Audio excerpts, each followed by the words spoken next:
In the next section, you'll see some of the results of your assessment.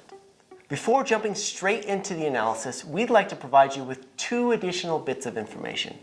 What makes a bad or ineffective network, and what the science says about what makes an effective professional network. First, let's look at the natural way we all build professional relationships that often lead to flawed, closed, and biased networks. Immediacy. We tend to build relationships for the here and now. For example, we deepen relationships once we're working on a new project together or assigned to the same client. These relationships are unplanned and reactionary to the situation, and we find ourselves playing catch-up, trying to leverage a relationship before we put the time and effort into developing it. Proximity. We naturally build relationships with people who are physically near us.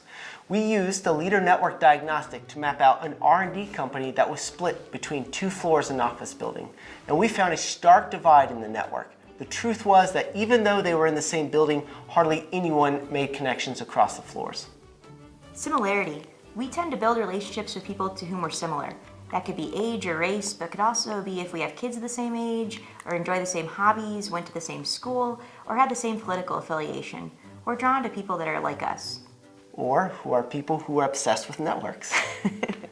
And finally, relational inertia. Rather than going out and creating new relationships, we tend to hold on to our existing ones.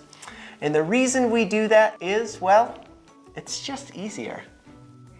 These are the natural ways we tend to build relationships.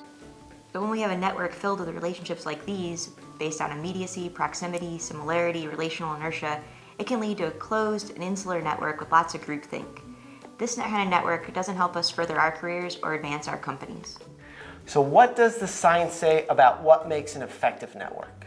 An effective professional network must include 3 things.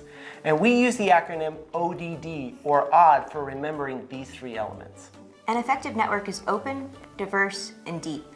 It's also fitting that an effective network be described as odd because it's uncommon. It's unlikely to develop naturally.